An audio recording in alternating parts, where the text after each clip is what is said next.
Hello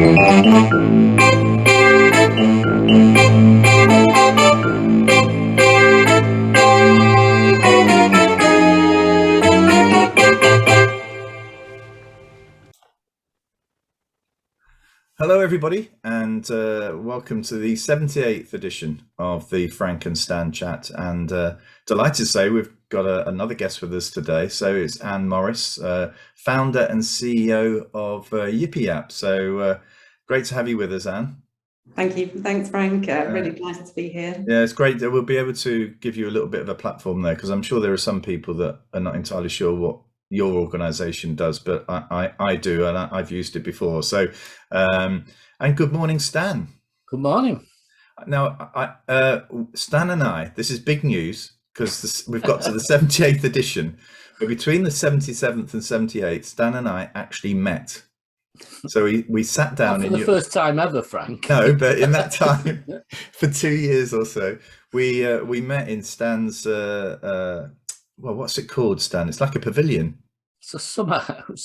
It gives with windows. It gives the impression that you've got a bit of a cricket field and everything in your garden, but no, your garden's about the size of our garden at home, which is a little bit like a postage stamp, really. Yeah. But yeah, so we had a nice chat, and it was great to catch up. So yeah. So anyway, Anne, do you want to just tell us who you are and what Yipiyap is?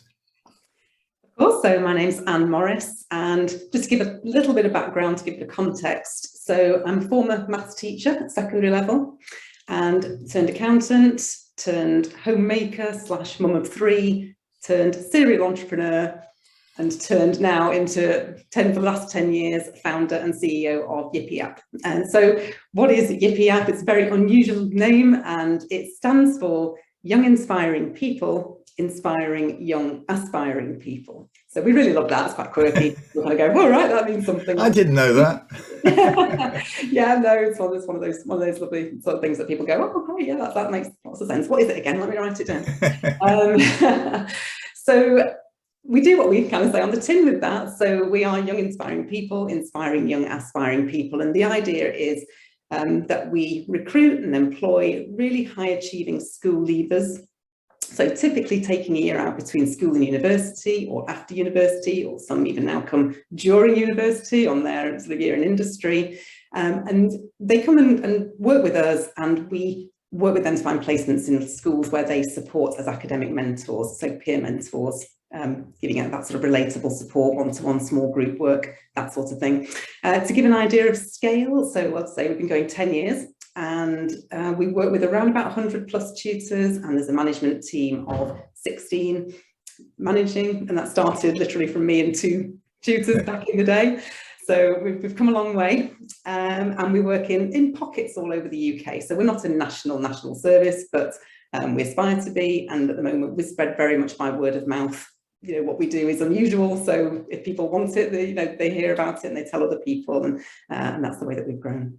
Brilliant. Yeah, and so we're completely open here. I mean, I met Yipiyap when I was the CEO of the Co-op Academies Trust, and you were involved in some schools. I think it was in the Manchester area, wasn't it? Yes. Yeah. So that's how Anne and I got to know each other. But we'll get on to what's caught our eye this week. But just a sort of little bit of a taster, there is a very interesting story that Yipiyap have had with the National Tutoring Project, and it's probably worth hearing that story. So that's a little bit of a sort of tease. But anyway, what's caught your eye this week, Stan? Well, being in the north, it's the fiasco of the rail announcement yesterday, and the fact that it's not a surprise, really. We didn't get what we were promised, and in a way, it doesn't matter what spin you put on it. It's not what we wanted, and it just reminded me. We were promised. I think that's promised, yeah.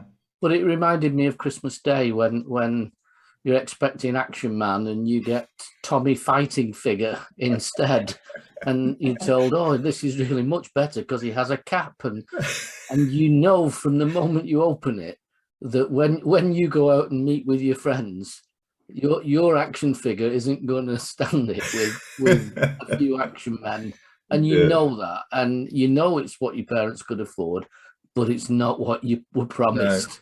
But And I think that's what makes the difference. Yeah, for me, it was also reminded me of when you were saying that, of this. I remember when I was about 8, I wanted a Lego set, but I got something called Better Builder, which was a really, I don't know how cheap an alternative was, but again, it's what my parents could afford. I'm sure they would have liked to have bought me Lego, but they couldn't afford it. But the thing here is that there's been so much build up to this. You know, that there's something, we've spoken about this before, about how do you let people down? You know, it seems as though what the government does regularly, it promises and promises and promises. It then gets to a bit of a cliff edge where a decision has to be made, and it's a disappointment. Instead of building up, because there are some stories here, aren't there?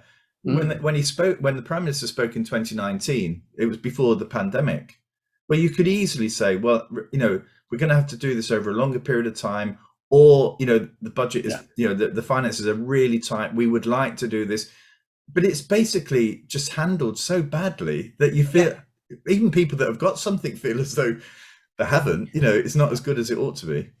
Yeah, I mean, it's about honesty and transparency again, Frank, isn't it? I mean, we had this was promised in, I can't remember what year it was, where it was the same year. This was spoken about the same year that Crossrail was approved. Right. Crossrail was £20 billion coming across one of the best connected cities in the world. Yeah. Well, it was I think it was in the manifesto.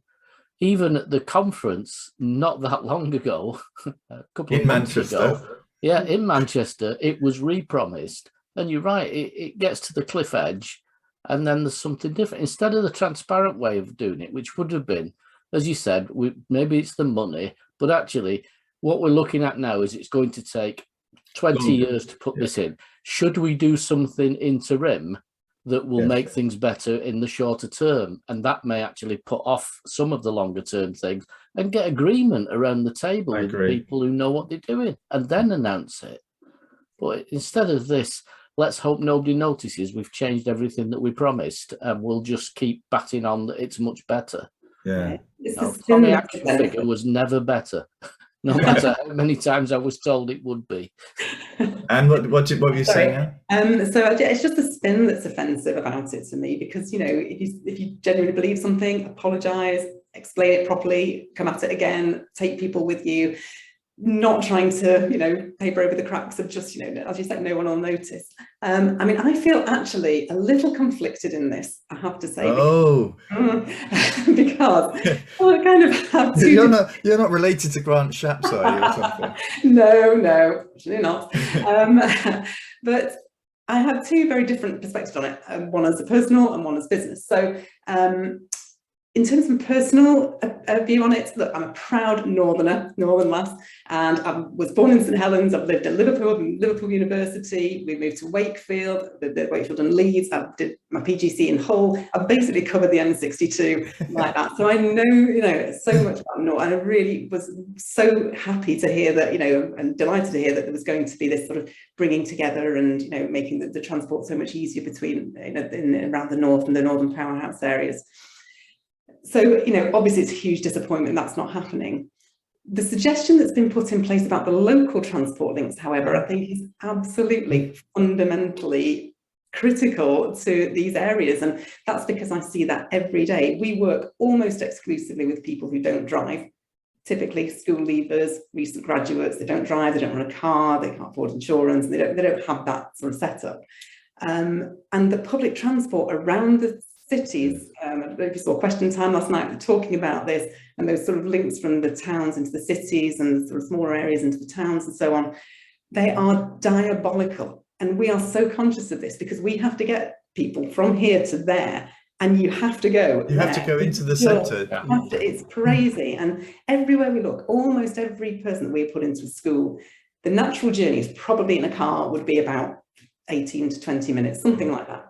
And every journey almost takes around an hour, upwards to an hour and a quarter. And it's so hard for people, just makes what should be so easy so hard. So I am a little bit conflicted around that. I was saying to Frank when we met that when I was working for Wakefield, the office was actually in Featherstone.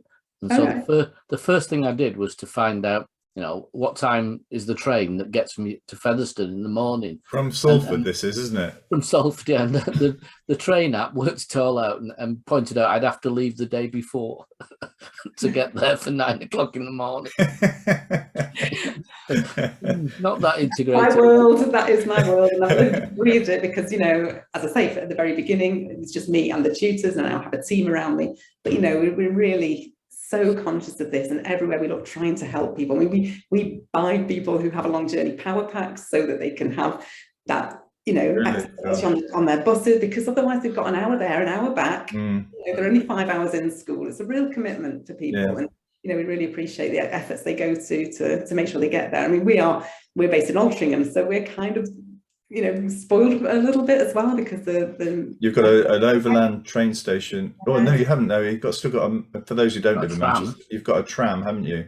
Got a tram, tram system, which is brilliant around. Yeah, but again, tram systems it's interesting because you get to a point in your life where I can't remember the last time I used a bus.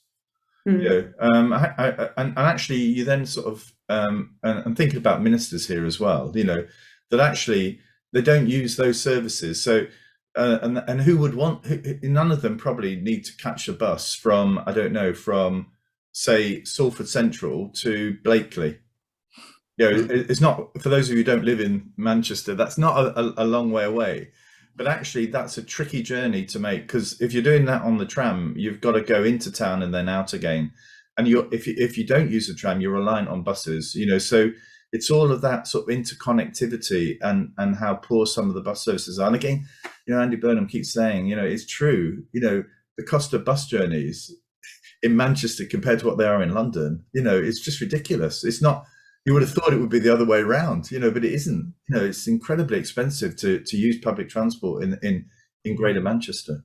It is. Well, we got a bus here rather than a tram, so I have used the bus more recently because it's no different once it gets past where we live, but it is a guided busway for part of the journey from Leigh to Manchester, so it's convenient. So we do get that bus. Probably now more than the train, because I used to get the train, but that's 6 miles, 25 minutes. So I think the other thing, just because we always try and lead this into education as well, because you've done that nicely there with your point there, Anne. But actually think about staff, young staff getting appointed into schools, and then thinking, oh well, I've got to get a flat somewhere because I'm locating into a new city. All of that plays into, and they're probably not well placed to make the decisions as to whether or not that bus route is a good route and whether it can be relied on or whatever. So all of this, in the way that it's interconnected, in London, you've got a greater chance of taking a post in another local authority than you have in Manchester, because simply London is better connected than Manchester. And actually all of that plays into your career opportunities, so you've got to be mindful of, well, I live here, but where can I get to? Other cities are better placed than others to actually do that. But when I got my headship, one of the questions was, how will you get here? It was in Ramsbottom. It wasn't quite the end of the world. It did still have a steam train though at that point. Well, it does have a steam train that went past the office, which made me wonder about how far back in time I'd travelled. So so we've had what caught your eye this week, haven't we, Anne? So yes. So do you want me to do it now? Yeah. Okay. So mine is about a speech that Kevin Collins, the former Recovery Commissioner, made at the Schools and Academies show this week, and the headline was all around government abdicating responsibility to schools rather than a national effort, and I kind of agree with that. The bit that caught my eye in what he said was about the educational trauma that is being experienced in schools. And the reason it struck a nerve is because I've had a few conversations with senior leaders recently, and people who were just brilliant, so brilliant, but they were really on top of things during the pandemic, that shift to online and the working around the remotes, all of that really fantastic, through the CAGs and tags and all that upheaval and getting to know that system, brilliant, absolutely fine. Starting the recovery, fine. But now it just feels like they can't talk fast enough. They haven't got one more minute than you absolutely need to speak to you. And I know they're busy people. I've been used to them being busy for 10 years. But, this is a different level of busy where they're up here the whole time. And I just think a lot of that is brought about by attendance shortages in school. I think that's something, staff attendance issues, key members of staff missing. And of course, if you lose those key members, everything falls to fewer people, and therefore the stress goes up and up. And I just wonder what we are doing to support those people, introducing Ofsted looming on the horizon. We just ramp it up a bit more, and we say that we're all going to get inspected again, and oh goodness me. And then recruitment in teaching generally is difficult. But I just think it's we're building a real problem here. If we lose those people, then we really are going to be I think you can pick that feeling up in when you just go across Twitter at the moment. There's a lot of senior leaders who've, over the last, I would say 3 or 4 years, have been humorous, have been sharing their philosophies. They've said what their school's done, and now you can read the same thing saying, "I'm broken. That's it. I can't do this anymore. I'm off." And I mean, far too many, but nobody seems to be doing anything about it. It doesn't seem to have got into the national picture that actually we've got a real issue over school leadership and the pressure that school leaders and teachers, but leaders tend to take it on the chin. And I do worry about the state of where we're going. And then you've got Ofsted saying, well, we know all that, but ministers say, apparently it's a minister's decision, they're going to do more inspections. And then, as I said before, I did spend a very sad hour and a bit reading through inspection reports. And it just seemed to me that what the school needed to do to improve was pretty low level compared to being moved out of good to requires improvement or outstanding to good. It just seemed to be very petty little thing, and things that didn't take into account where schools have been for the last 2 years. Some subject leaders didn't seem to know the knowledge that was necessary at all levels. Maybe they'd been a little bit more busy in a primary school than worrying about those things. Perhaps they've been focusing on more important things, but also, I mean, particularly those in primary schools, because the infection rates apparently are rising again in the, is it the 5 to 9 year olds? And actually those are very vulnerable sort of institutions, primary schools, there's not a lot of backup, there's not a lot of cover. And actually I think it is quite sort of distressing really when you read, as I have, some of the personal emails that have been sent to me from head teachers who have been inspected recently, even those that got, are good. And I think that I tweeted this morning, I think they're getting, the Ofsted and government getting away with this, and that it's a bit like having, pack of cards, there's 50 cards, 5 of them are rubbish, but 45 of them are okay. So you divvy those out, and the 45 that are divvied out, they don't mind, because actually I got my good card, but actually we've got to have a lot more concern about the 5 cards, because actually at the moment I'm not convinced that anybody knows who's going to get those cards. So actually you were talking before about shock, but actually I think there are a lot of schools that are getting grades here where it's come completely out of the blue, and actually they believe that they've done a really good job, but actually they're being picked off by some minor stuff. And the profession itself isn't defending itself against for those 5 people. It's basically, well, it's everyone for themselves, and that wasn't what got us through the pandemic. I picked out quite a few inspections where it was, this remains a good school, but there's evidence that maybe it's not a good school, and therefore the next inspection will be a section 5. Well, if you've evidence that it's not a good school, publish it now. Well, and on what basis is that, That's usually one inspector. I noticed that was consistently one inspector in the school making those judgments. Right. Well, let's move, because we won't get to Anne at all here, will we? We won't get to the tutoring. But I'll quickly say, I had the privilege of of speaking to the ministerial team yesterday in Blackpool about the fantastic work that's gone on in the town. And you know, and I know I speak regularly to, you know, all of those head teachers, and so I know the pressure that they're under, and I know what they've done for their communities. And it was really interesting yesterday. We went to a school. I won't name it. I wish I could, but I won't name it. But a school that was judged RI by Ofsted about 4 months ago, and it is a good school. You know, you could tell it was a good school. And the minister said, you know, in glowing terms about how he, you know, this strongly effective school, I think was the term he used. And I said, unfortunately, the elephant in the room is not everybody views it that way. You know, it's a complete shock, you know, because and actually when you look at that report, you know, they're not taking into account, Ofsted are currently not taking into account any external data other than that was achieved in 2019. You know, so any schools that are improving, tough folks, you know, it's like a crime scene where the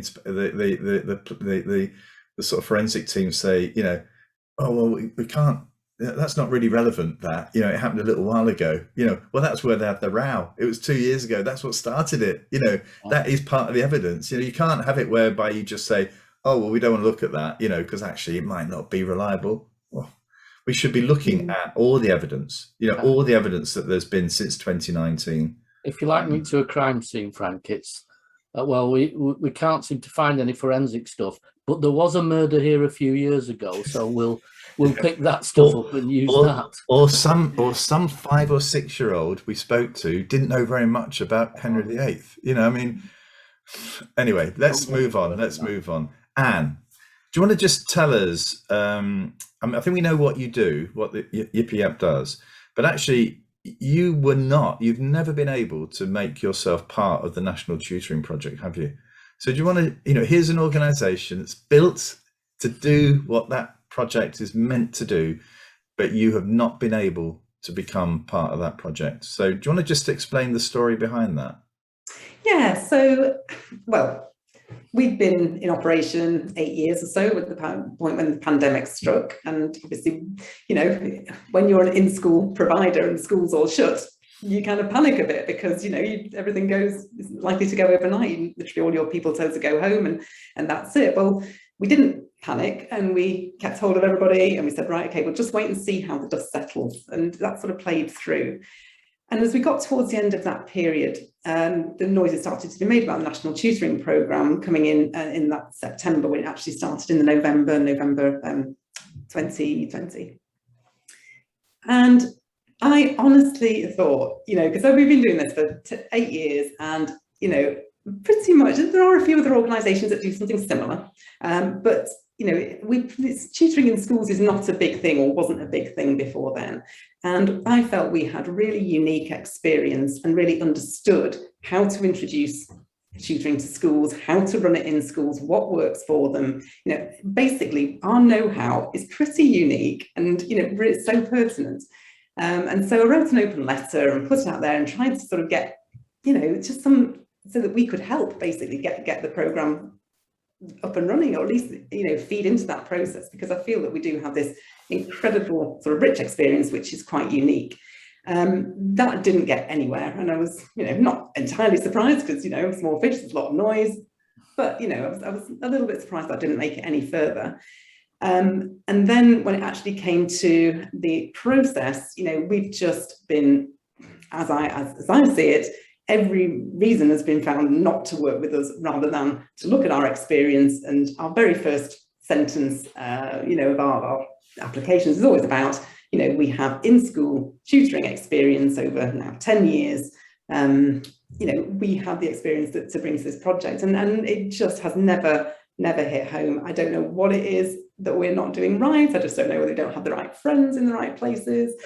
We had a bit of a feel about it in the first application. The second application round with Randstad was, I don't know, it was, I felt more rigorous in terms of the questions asked, and I felt it gave us a better platform to explain what we did. But to give an example of the lack of sense that I see in it. So we were rated as, we passed high quality tutors, we passed on that grading. We passed on high quality excellence in impact and excellence in delivery, but we failed on high quality tuition sessions.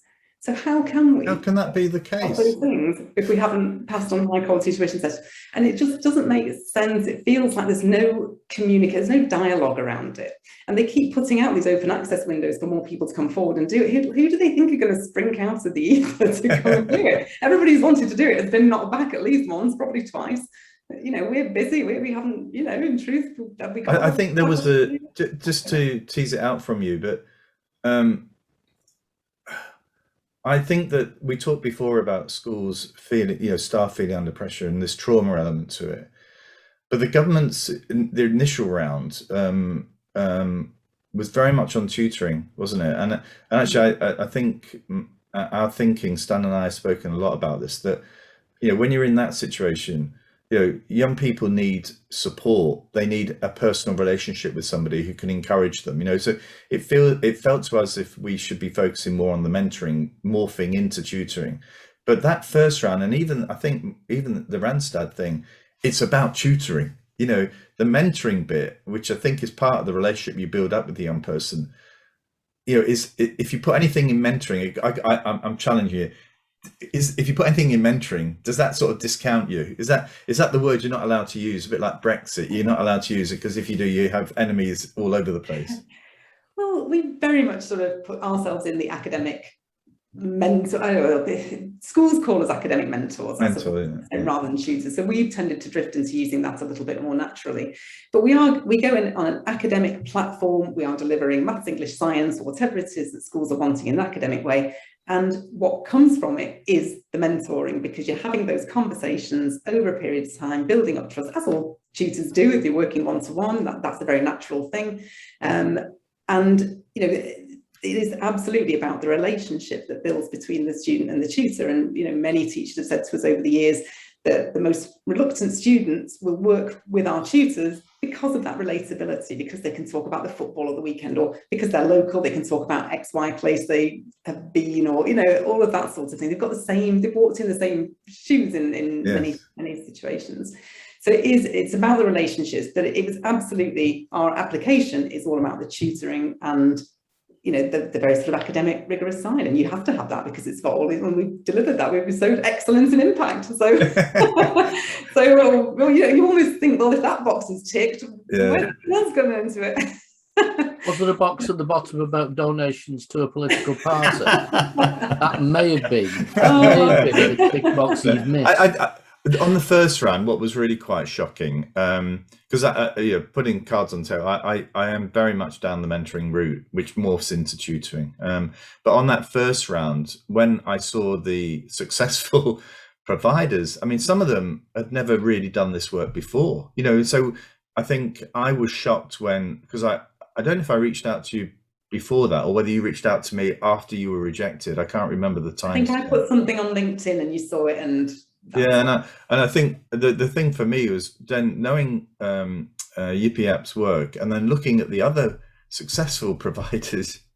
It was really quite shocking, because actually one of the things first round, I would have thought the first thing you need to do is to prove that you can do it, you know. And actually there were a lot of providers there that really seemed to have just sprung up because they could see the money and could see, well, we'll put a few adverts. And I was approached to be a regional tutor director, you know, from a company I'd never heard of before, you know, and again, I'm not quite sure whether that was one who got the tender or it was part of that tender process, you know. And I thought, well, this is just a free-for-all. It's a bit like PPE, you know. I know a few tutors, Stan. I reckon we could make up a little bit of a business here. We could make a bit of bob, you know. And people like yourself were just not in the loop at all.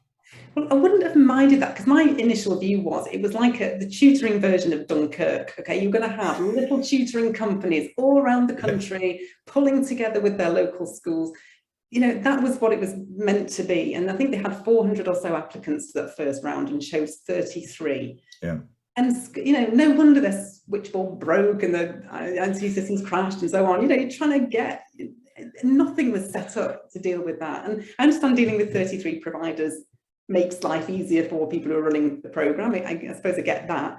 But like you say, Frank, the idea that Pearson, for instance, who, you know, textbooks and, you know, resources and things like that, the idea that I've never been into a school with a head teacher where they've gone, oh no, don't worry, we don't need your service because we're working with Pearson tutors. Where did that come from? And it's literally just brand got people there, and that bit is really shocking, because the very first and the main stipulation about the process, obviously you have to evidence that you can deliver something. Most people can deliver something, you know, if they put their mind to it. But the number one criteria was you have to have had experience working tutoring in schools. And I would love to see those applications as to where they managed to dig that out from, because, or how they managed to phrase that, because it wasn't, and I wouldn't have kind of minded in a way, horses for courses and all that sort of thing, if, you know, if our application had been taken seriously. And as I say, the feedback was lamentable. So there's no sort of real push to, you know, improve your application. There's no effort made there in any way. And even worse with Randstad, literally no feedback whatsoever. So the open access windows come again. I have no idea what to do. I don't know the details, but didn't Randstad become a provider after that tendering process? I think there was a big controversy around about that. You know, people who, and I think that was a little bit the case in the first round as well. You know, those people are on the steering committees. Lo and behold, they were on the provider list. You know, you talked about last week. It was all about sort of, are we a corrupt country? I remember, you know, the film from last week, and you know. Yeah, there are just too many questions. It's not suggesting there is, but actually the lack of willingness to engage makes you feel, you know, a little bit suspicious. I mean, in a way, it's all gone very quiet, hasn't it? You know, so I mean, in some respects, do you feel now as if, well, it was painful, but actually you're glad you're not part of it, or, you know, because Yipiyap's still running, isn't it? So we've grown massively in the last year. We've doubled in size effectively. And the reason for that has been coming from a programme that we started called Upgrade Programme with sixth form colleges. And we were approached by Activate Learning College in Oxford to help deliver that and, you know, deliver that. And it's just been phenomenally successful. So now working with the Manchester College and 3 other colleges doing that. And it's an online provision, you know, it's really flexible. It's a fantastic thing. So we are not short of interest in our you know, in our service and what we do. So it does beg the question, do we want to be involved again? The thing that has always turned me off about it, if you like, is the sort of fixed nature of it. I think that's something that schools really, I mean, I could have told them that if they'd asked me in the first week, they would have told me they would not want to be told exactly how to use this provision in terms of the very, very granular details of having 3 students on a 15 block, that has to be those same 3 students and the admin around that and so on. You know, they just don't really want that. They don't have time for it. They really need help and support with all of that. Whereas what we always want to do is provide something that's tailored and flexible locally for a local situation, local solutions. And that's how we are. We don't go in with a program. We go in as Yipiyap tutors and users however you want us, kind of thing. And it's very much like that. And that's why it works so well, is because, you know, I think also, speaking for Blackpool head teachers, that I know better than most, is that they also were suspicious of companies that didn't have any presence at all. You know, I mean, one of the things the Northern Powers Partnership tried to do, and we were successful with Sheffield Hallam, is to get them to develop a program, a trauma-based program, where they use their graduates, you know, and that they have a relationship with a lot of schools, as they're an ITT provider. You know, they know their schools, so the schools trust Sheffield Hallam because they've had a long-term relationship with them. You know, a lot of the organisations that were in that, well, even in the current list, you've absolutely no idea who you're dealing with, and I think that there is so much suspicion. I mean, as a head teacher, you're approached so many times from various people wanting to sell you stuff. You know, you tend to stick with the people that you know. You know, so that was a big failing, I think, in the first. Well, with the providers, they're simply not sufficiently well known in the areas where they're going to have we want them to have the greatest impact.